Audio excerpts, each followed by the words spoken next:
G'day, I'm Pete Hollins and I'm here to teach you how to play bridge, one of the ultimate card games. It's absolutely captivating and it's one of these games that you can just keep learning. I've been playing for 14 years and I'm still learning new things all the time. It's just something you can completely sink yourself into and it's just a wonderful game. Anyway, let's show how to get started. I want you to try and follow along with me if you can. I'll give you a brief overview and then we'll talk a bit about different elements and I'll show you how you can follow along. So the best way to do this is by using a site called Bridge Base Online. So if you Google Bridge Base Online or BBO, it's just the top link. Click on that and it'll bring this up where you can log in and register for free, and you just click on that and it'll load up this screen and you can become a member for free. So once you've done that, you'll get into a screen like this. So I'll just show you what bridge is and then we'll talk about different parts of it. So I'll just click solitaire bridge and just play bridge. So bridge is a game comprised of two parts, but the more you play you realize that these are more intertwined than that. But it's consisted of the bidding and the play. So the bidding is there to work out how many tricks you can get and what should be the trump suit. So I'll explain what those two things are in a little bit. But I'll just bid out a hand and then show you what tricks are and what trumps are. So the bidding phase is now over and we're now into the play of the bidding, the play of the hand. So first of all, bridge is a trick-taking game and it's a partnership game. So my partner on this hand is the one sitting opposite me, the north player, and our opponents are this east-west. Okay, so it's a trick-taking game where everyone plays a card, and then the highest card at that stage wins. So, with aces being high, then king, queens, jacks, tens, nines, and so forth down below. So here my partner led a heart, and the ace went in. That's the highest heart there is, so we can't beat it. So I don't need to put my king, queen, 10, or waste any of my high cards. So I'll just put a low card in. So that's the end of the trick. So everyone played one card in a clockwise format, and the highest card wins, and then they get to lead to the next one. Okay, so this east hand won the ace of hearts and now chose to lead a diamond. Now that they've led diamonds, I have to follow suit with the diamonds. So if you can follow suit, you must follow suit. So here they led a diamond, I have to play a diamond. I can either play my ace, which will win it, or my 8 that won't win it, but maybe my partner can win it. Remember, it's a partnership game, and maybe my partner could win it, but for now, I just want to put in and try and win that. And now I can go back to hearts and we can play a heart. And I played the king of hearts here. And West couldn't follow suit. Now, when they don't have any more hearts, you can play any other suit, but you're not going to win the trick unless you do something called trumping. Now, the bidding designates what the trump suit is. A trump suit's like the boss suit, like the most important suit. In that if you can't follow suit, if West had played a spade, they would have actually won the trick, even if it was the 2 of spades. Any trump will beat any other card. Okay, so the 2 of spades would have won the trick if they did that, but they wanted to throw a club away. So even if they put the ace of clubs on, they wouldn't have won that, because you can't win a trick if you aren't following suit unless you actually trump it. So let's try playing a club here. So I got to win my king of clubs. And we'll try a little club now. Okay, so let's look at what just happened there. So I played another club, and the west hand was now out of clubs and put the 2 of spades on it. So that's the trump suit, which was designated by the bidding, and they get to win the trick, even though it's not the highest card. So my partner put the jack on, but that doesn't win. The 2 gets to win because it was a trump. Now, if 2 people can't follow suit, then maybe 2 people can trump, and then it's the highest trump that will actually win. So this is how tricks and trumps work. So here they played another diamond. I don't have any diamonds. If I play hearts or clubs, we cannot win the trick, no matter if I put the queen on it or not. But I could trump them, but I have to beat this 8 here. Okay, so I get to overruff, and now I won the trick. And now West got to trump, and now East played another diamond. West played another diamond, and East trumped in. So the King of Spades is winning that trick at the moment. So there's no point wasting my trump at this stage, because if I trump in, I won't beat that. So I can just throw a little card away, and then they play spades, and my partner got to trump in here, and we got a couple of heart tricks. So that's sort of how tricks and trumps worked. I sort of went through that pretty quickly, but basically bridge is a trick taking game, and there is a trump suit. So everyone gets 13 cards. It's a normal pack of cards with aces being high. Aces, kings, queens, jacks, then 10, 9, 8. You're working with a partner. The person who plays the highest card to a trick wins it and gets to lead to the next one. You have to follow suit if you can. If you can't follow suit, you can throw anything away. But if you don't follow suit, you can't win the trick unless you are trumping in. And this is where the bidding comes into effect, because the bidding's all about saying, how many tricks does our partnership going to make? And also, what do we want the trump suit to be? So they try and work out what the trump suit is. So let's have a brief look at what the bidding is at this stage. So the bidding, you can bid from the levels of 1 through to 7, and you can also bid any of the suits: clubs, diamonds, hearts, spades, or no trumps. So no trumps just would say that I don't want there to be any trump suit, whereas all the other ones are suggesting this is what I want the trump suit to be. Okay. And you can bid at any of the levels of 1 through to 7. So what do the levels actually mean? Okay, so they designate how many tricks your partnership is trying to get combined.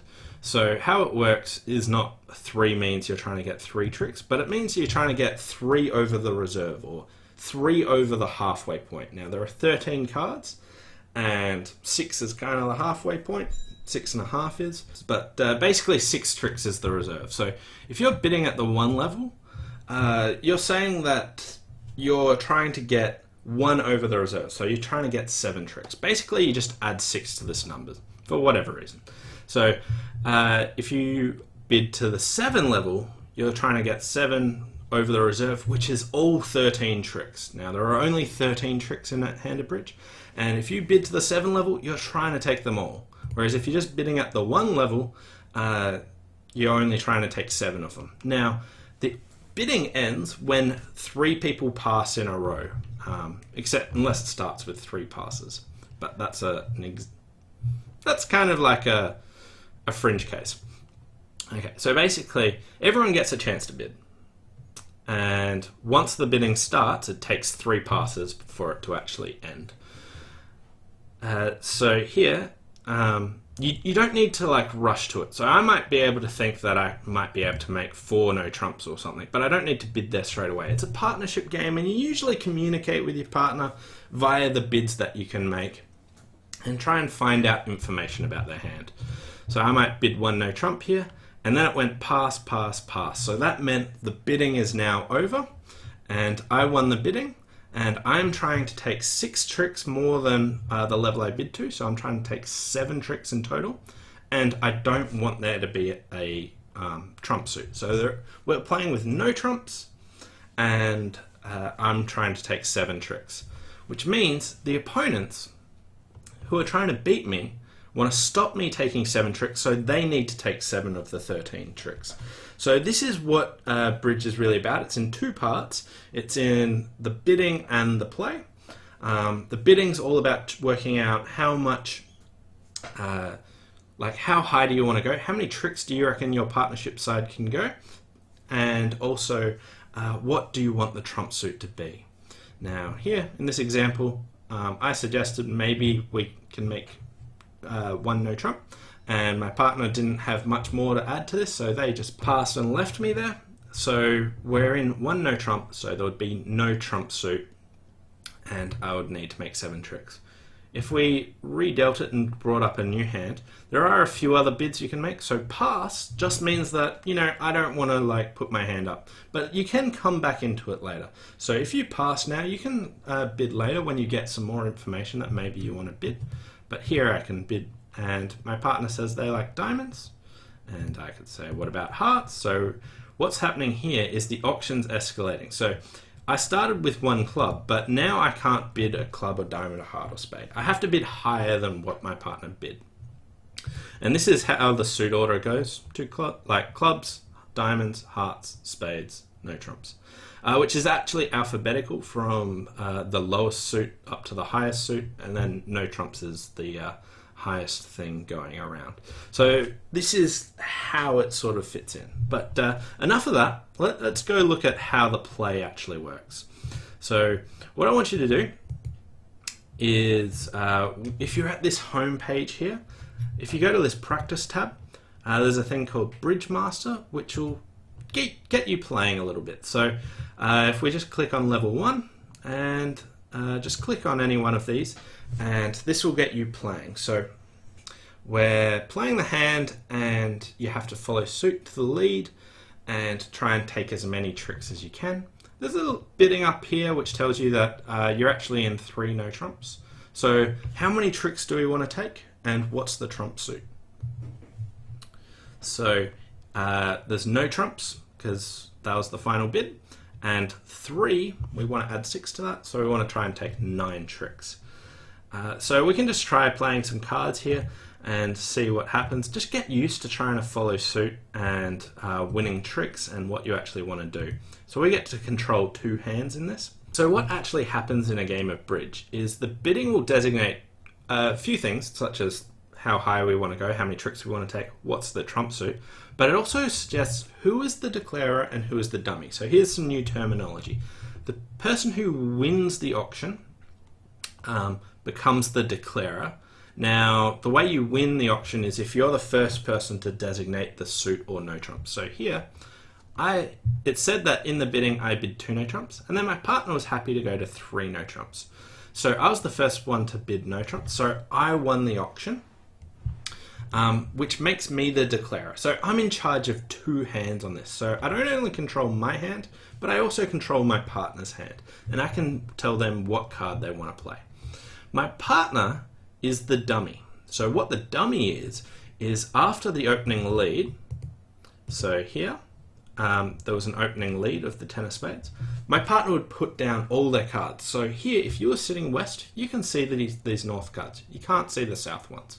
If you're sitting east, you can see the north cards, but you can't see the south ones. The dummy lays down their hand and basically gets told which cards to play. So if you're the declarer, you get to see all of your partnership's cards, and you get to decide which of them, which you're going to play for both hands. So you get to control both people's hands if you're the declarer. You're the person in charge, and you get to take complete control to work out how you're going to try and fulfill your contract here. Whereas the defenders, the people trying to stop the declarer, they get to see their hand in dummies, but they don't get to see their partners. So it's a lot tougher to be a defender because you don't get to see all of your partnership's assets.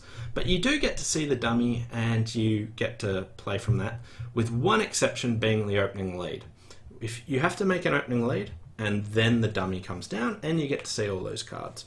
Alright, so once you've messed around, playing around for a bit, just getting used to taking tricks and what tricks are going to win, I want to teach you a few of the basic play maneuvers that you can actually do in bridge. So we'll start with going to hand number 3, and the first one is trumping. So if you get to level 1, A3, we can learn one of the good skills of trumping. So on this one, they put us all the way up into 7 spades, which means we want to take 6 more than that. So we want to take 13 tricks with spades as trumps. Now, this is the hand, and we can see we got a spade lead, and we can see all our cards, and we can see dummies cards, and you can start making a plan of which cards are going to win. Now, all our spades look pretty good. We've got the ace king of diamonds, they look pretty good. We've got the ace king of hearts, they look pretty good. And we've got the king of clubs, and our partner's got the ace. So as long as we play the two of clubs to the ace, that will win a trick. But the one thing that we're worried about is this two of hearts. What can we do with this two of hearts? Okay, so the two of hearts isn't going to win a trick. It's not a really high card. But what we can do is we can trump it. So here, if we play a spade and win our spade, what we can do is play the ace of hearts and then the king of hearts. And now the dummy, the north hand, which everyone can see, is out of hearts. So we can play a heart, and we could play any card we want, but the only one that's going to win is the trump. Because when we're not following suit, if we play a trump and no one can play a higher trump, we can win. So now, once we've done that, we've got all our spades, all our diamonds, and all our clubs. And we just want to make sure the opponents don't rough in. So that was the first technique I wanted to show you, which is trumping. So that's a great way to get some extra tricks. So notice that I had this card that was going to lose, but I utilized the fact that I had a trump suit to try and get some extra tricks. The next one I wanted to talk about is what's called a finesse. Okay, now a finesse utilizes the fact that there is actually an order to the play, and it's not that just everyone puts one card out and the highest card wins, but the play goes in a clockwise formation, and the highest card wins the end of the trick. But let's have a look at what a finesse is. It's a way of trying to trap cards. So let's say that they play a spade and we win the next spade. So we're in this north hand. And let's look at these hearts. So here we've got Jack 10, 9, 8 of hearts, and we've got the ace king, but we're missing the queen. So if we just played the ace and then the king, if the queen didn't just happen to fall under that, someone would win the queen next. But there is a way that we might be able to win a trick with our jack of hearts and not let the queen actually win. Okay, so what we can do is let's just get rid of one round of them and get back to the north hand. So played one round of hearts and the queen hasn't appeared yet. But if the east hand has the queen of hearts and I lead the jack, what are their options here? Okay, what would happen if they put the queen on it? Or what would happen if they play low? What could win this trick? So if east has the queen of hearts, do I need to put my king on it? Or is this jack going to win itself? So here, taking a finesse is trying to trap a missing card. So a big card, you're hoping that it sits under your sort of high ones. So here, I got the king, and I'm hoping the missing card of the queen is sitting in the spot where it has to play before me. Now, if east has the queen of hearts, I can just play a little heart here and the jack would win. Even if they put the queen on it, I could capture that, and then I could come back and my jack would win later anyway. Now, this is just a 50-50 proposition, and if West had the queen of hearts, they'd get to win it, but they'd probably get to win it anyway. But finesse is like a technique which utilizes the fact that there's an order to the play, and East either has to put up their queen to get captured, or they don't put it up, and I get to play low, and my jack scores a trick. Okay, so here, jack of hearts, and West didn't follow suit this time, so East still has the queen, but that's alright, because I've now got the 10, so we can repeat this process. So I can lead the 10, and if East put on the queen, then I get to win the king, and then my 9 would win. Or if they played low, like they did here, I just get to play low, and my 10 wins. So this is what a finesse is sort of capturing a trick by leading a card, giving the person a choice of either getting their card captured or playing low and letting the lower card score. And it's utilizing the fact that there's an order to the play here. All right. The next deal I wanted to talk about, or the next thing I wanted to talk about, is sort of setting up suits. So if we go back to select deal and go to intermediate level 2 and choose hand number 1. Okay, so this time if you look up into the bidding, 3 no trumps was the final contract, and I was the first person to bid no trumps, so I won the hand, so I get to be the declarer, and there'll be no trumps on this hand. Now if we looked at all our winners here, We've got some spade winners, we've got some hearts, and we've got these diamonds. Now, if we looked back at the previous option of how we could make some more tricks, was by taking a finesse. This is another finesse position. You can try and remember this one. We've got ace, queen, jack, 10. If East had the king of diamonds, what we could do is lead a low diamond. They have to play. So basically with a finesse, you lead towards your big cards. If East put in the king, I'd get to win the ace, and then my queen, jack, 10 would be all good. But if West has the king of diamonds, I would lose this trick. Now, if I lead low and East puts in a low one and they still have the king of diamonds, if I put in the queen, it's going to win the trick. Okay? But, as we mentioned, finesses don't always work. They're a 50-50 proposition. But if we backtrack, that was just one of the techniques. The one I wanted to really illustrate today was setting up suits. Okay, so if we look at our clubs, we've got queen, jack, 10, 9, 8, 7. We're missing the ace and king. But if we let the opponents win that, then we've got lots of club tricks. Okay, so bridge isn't a game about instant gratification. We want to not just take all our tricks straight away, but we want to set up more tricks. So what we want to do is allow the opponents to cut tricks that they were going to win, but we want to set up some more. So if I play a club here, they get to win their king. And if they play a spade, I get to win now. And discard something that it's not going to win, so I just throw away something small. And I play another club.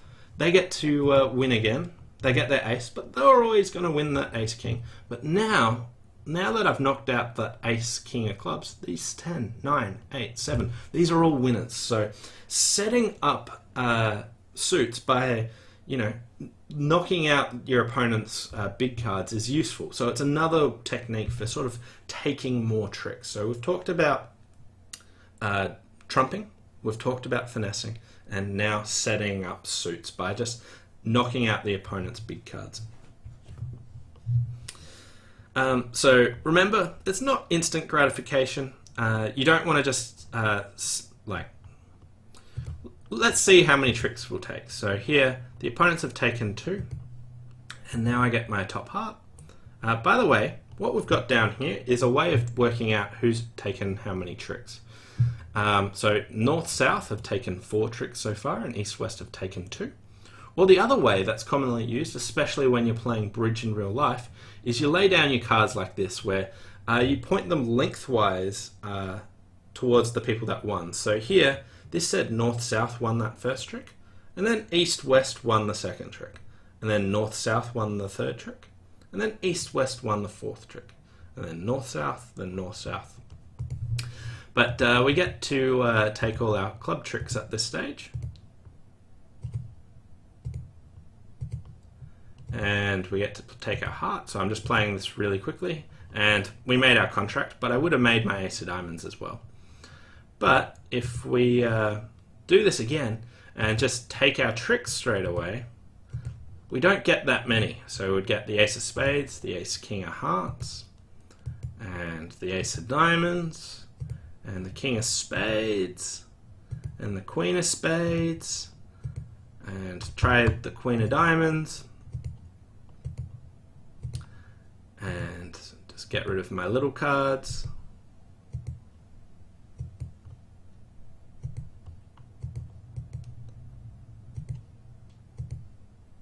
Okay, now here the opponents took 5 tricks already, so I at most made 8, but I'm not going to make 8 tricks because they've still got more to come. But basically what happens, if you just take all your top tricks straight away, you don't get that many. So remember, it's not about instant gratification, it's about over the whole hand, the whole 13 cards. How do I actually make the most out of this? So don't rush to take all your big cards. The next thing that I wanted to talk about is a really important process called drawing trumps, or getting rid of the opponent's trumps. This is like a really good idea to do on most bridge hands, where if you just played out all your stuff that wasn't trumps, then the opponents would get to trump in with little cards and possibly beat some of your winners. Whereas if you get rid of the opponent's trumps, then it's only you with that power to trump in And that's a really useful thing to do. So on most bridge hands, you want to do something called drawing trumps. So how does this actually work? So if we look here, we're in 4 spades, and North bid 4 spades, but who bid the spades first? It was South. So I'm the declarer on this hand, and North is the dummy, and East, West are the defenders. So here, West got to make an opening lead of a heart, and then the dummy came down.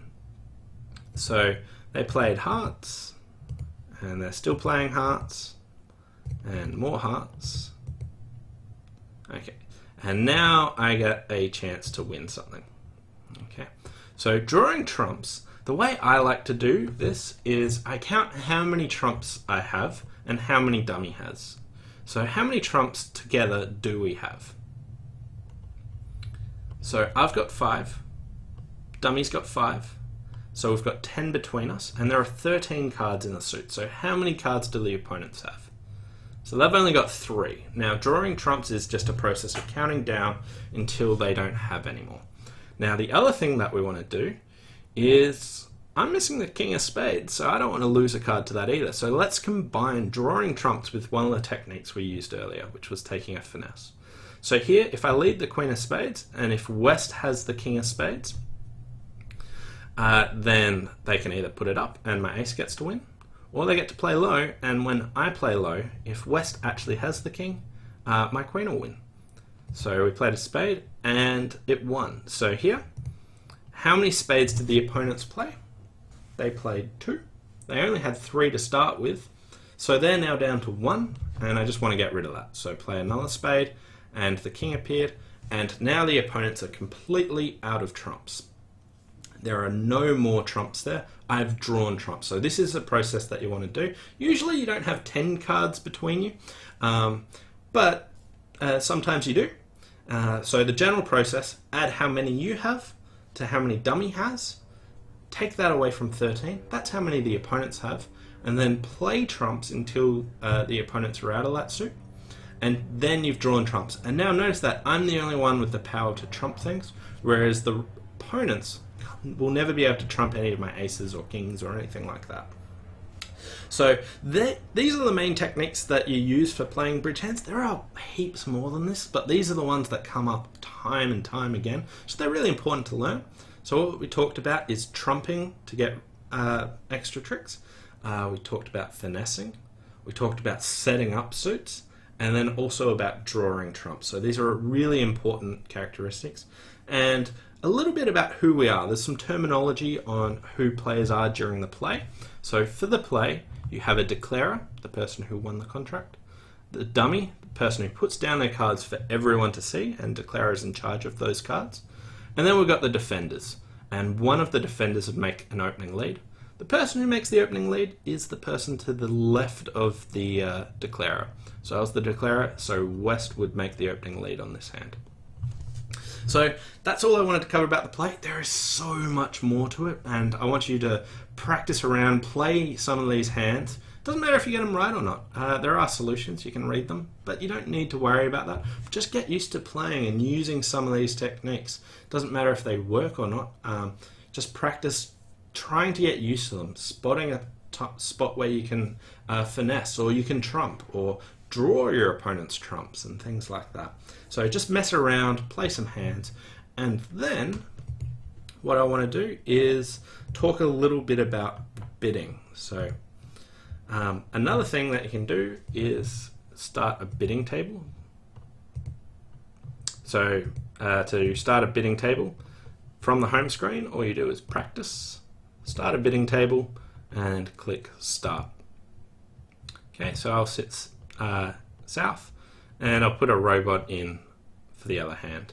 So, alright, what's the bidding all about? This is the other part of bridge that we wanted to cover here. So we've talked about what 1 through 7 means, how this means how many tricks you're trying to take, where you add 6 to that number, 6 over the reserve, like the reserve 6, this is how many over the reserve you're trying to go for. And then we talked about the suits, and also the suit order. So in the bidding, there is a suit order. In the play, there is no suit order. There's only a trump suit. But in the bidding, Clubs is the lowest ranking suit, then diamonds, then hearts, then spades, then no trumps. And this was alphabetical from lowest to highest. Clubs, diamonds, hearts, spades, no trumps. Alright, so these are the bids that you can make, but it's about now I should talk a little bit about the scoring and what we're actually trying to achieve when playing bridge. So,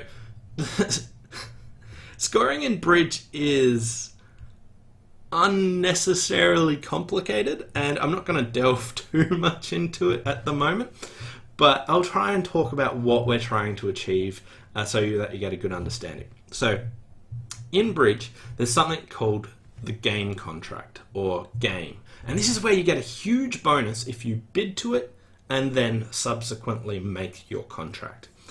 Now, there's other things. So there's part scores. These are below game. Then there's game, where you get this big bonus. And then there's slam, which is taking all but one of the tricks, the 6th level. And that's an even bigger bonus, which is pretty rare. And then Grand Slam, which is taking all 13 tricks. Again, very rare. But bridge is mainly focused around the game, because this is where you frequently get to see this come up a bit. So there are different game contracts for different suits. So if you want to play with no trumps, then you only have to get to the 3 level. So 3 no trump will say, I've reached the game contract in no trumps. If instead you wanted to play in hearts or spades, then you can bid to the 4 level to get to this game contract. Whereas if you want to play in clubs or diamonds, you actually have to bid all the way to the 5 level. So the 5 level for clubs and diamonds, the 4 level for hearts and spades, or 3 no trump. Okay, so there's a distinction. There's terminology for hearts and spades. These are called majors. And for clubs and diamonds, these are minors. So 5 level for the minors, clubs and diamonds, 4 level for the majors, hearts and spades, and 3 level for no trumps. And this is where you get this game bonus. Now, this game bonus is so good that during the bidding, it's so rewarding to get there that if you are accurately bidding and pushing as often as you should, you'll be going down in your game contracts over half the time, and it'll still be you'll still be rewarded in the long run for keep on trying to get that. So in the bidding, the scoring's set up so that you always want to push as hard as you can, and you want to get to these game contracts, and even if you go down slightly over half the time, you are bidding pretty well. So don't worry that you don't make your contract, like if you don't make the amount of tricks as you tried to get, because you'll go down lots. But when you make a game contract, or a slam, or a grand slam, then you've done really, really well, and you've got a huge bonus there. So the bidding's all about trying to work out, can our partnership get to these game contracts? Now, how are we actually meant to work out, can we get to these game contracts? So we want to evaluate how good our cards are. Now, our cards are called our hand, and West has their own hand, North has their own hand. But how good is our hand? So there's lots of different steps to evaluating a hand, but most people just get stuck on the first step, which is counting high card points. So there's a way of approximating how good your hand is using high card points. And the way this works is you get 4 points for an ace, 3 points for a king, 2 points for a queen, and 1 point for a jack if you've got it. So here, how much is this hand worth? With 4 points for an ace, 3 points for a king, 2 points for a queen, and 1 point for a jack. Everything else below that isn't really worth anything in the high card point system. So this hand would be worth 10 points because we've got one of each. 4 plus 3 plus 2 plus 1. And the way that people use this method to try and work out if your hand is your combined hands are good enough for game is you try and work out, do we have 25 points between us? Okay, so if I've got 10, I need my partner to have 15 points to be worthwhile going to game. Okay, and if we don't have 15 points, then it's not worthwhile going to game. And You can use these bids and bid in such an order that you describe stuff about either your length of suits or how many high card points you have. So if I cursor over some of these bids, it'll describe what I'm meant to expect from my partner in terms of high card points, HCP, or also suit length. Okay, so you can look at these bids now. The way bridge works is the bidding is kind of like a language that you and your partner have. Now, you can play any sort of language that you want, but your opponents are entitled to a translation of what your bids actually mean. So it's a game of fully disclosing what your bids actually mean. And now my partner said that they have some clubs and a couple of every suit, but they got 12 to 14 high card points. Now, I've only got 10 points. Now, this means that even if my partner's got 14, we've only got 24 between us, so we shouldn't go to game. So I can just stop it there and let my partner, well, we bid to 1 no trump. Okay, so this is hand evaluation, counting high card points. So 4 for aces, 3 for kings, 2 for queens, 1 for jacks. Now, this is just the first part to hand evaluation. Most people think it's the be-all and end-all of evaluating how good a hand is, but this is just the first initial guide, and the more you get used to it, then you can add in more different ways of refining how you actually evaluate hands to get it more accurately done. So if we look at another hand, how many points is this hand worth? Well, I've got an ace of spades and I got an ace of clubs, so this hand's worth 8 points. Now, I haven't talked about what any of my bids actually mean. I just discussed one sort of auction and mentioned that you can have this meaning. So this is what's called a bidding system. So you learn your language that you and your partner have. Now, some people have really, really complicated ones, but they still have to tell their opponents what their bids mean. And some people have pretty simple ones. And there's something called standard. I won't go into that today, but you can learn bidding systems. But for now, I recommend just jumping in, trying to count your high card points and bidding and seeing how the bidding actually operates. One final thing about the bidding that I wanted to cover is it's important to understand who you are. So there's names for the different people in an auction. Okay, the first person that makes a bid is called the opener. So here, East bid 1 diamond. They're the opening bidder.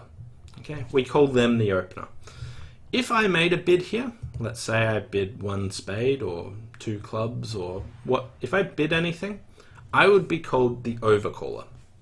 So if the opponents open the bidding and you want to bid, you're called the overcaller. If instead I pass, and you're the partner of the opener, so East opened, West is the bidder here, they're called the responder. And the final person that you can be is the advancer, which is the partner of the overcaller. Now, it's important that you understand who you are in the bidding, because when you learn a system, who you are in the bidding changes what your bid actually means. If you bid 1 no trump as the opener, it's different to if you bid 1 no trump as the responder, or if you bid 1 no trump as the overcaller. All of these things have different sorts of meanings. So it's important to understand how we identify who we are in the bidding. The other thing that changes it is what's come before, the sequences in which you bid. And you can really describe lots of interesting and wonderful things about your hand once you understand how the bidding actually operates. But basically, it's a conversation between you and your partner to say, what suit do we really like and how high should we go? Now, we mentioned the game contract, we wanted 25 points. So we use points as an indication of how high we should go. Working out what should be the trump suit, we want to have something called a fit. Now, if we have a fit, we have 8 cards between us and our partner. And it would say that we're happy for this to be the trump suit. So if we've got 8, our opponents only have 5. So we've got the vast majority of the trumps, and then we can really utilize it. If you're getting less than that, then it's probably better just to play in no trumps. So if I pass, we can see here that East actually has 7 diamonds and West has 2. So they had a fit in diamonds. Now, even though West didn't really like diamonds, they were still happy bidding them. So happy having diamonds as a fit. So most bids that you make will either describe something about your points or something about your suit length. So we're trying to answer these 2 questions. How high should we go using points? And what should be the trump suit based on our suit length? And do we have a fit? And after you describe bits and pieces of information, then you finally might work out how high you should go and what should be the trump suit. So that's our overall objective with the bidding. And that's sort of what bridge is. I haven't really explained like the finer parts of that, so that'll be in my next lesson, but hopefully this helps you understand what bridge is and you just give it a go. So what I'd recommend doing if you want to practice some bidding is you can start a bidding table. If you want to practice some of your play, go into Bridge Master and pick some of the beginner hands and just mess around with that. Or if you just overall want to try and get used to playing some bridge and looking at what happens, click Solitaire, just play bridge. And then you can bid some hands and play some hands and get the overall feel of how it actually works. So just mess around with that, get comfortable doing that, and then where to from there? So I recommend checking out my next lessons on how to plan the play of a hand, or like how to maximize the tricks that you actually want to take, or also my lessons on how to actually bid hands and what basic system that you want to use, and like what knowledge, like what information are we actually conveying. So check those out. Also, BBO's got some beginner and intermediate lounges. Also, if we go back to the starting screen where we tried to log in, there's some Learn to Play Bridge ebooks and that are interactive that you can click and try out down there. Also, there are bridge clubs all over the world, so you can go in, meet some people, play some cards, try that out. They have beginner lessons and supervised lessons, so that's also a great resource that you can actually do. Anyway, hope you enjoyed this Learn to Play Bridge video, and if you liked this and want to see more of my content, please subscribe. Thanks for watching, and I'll see you next time.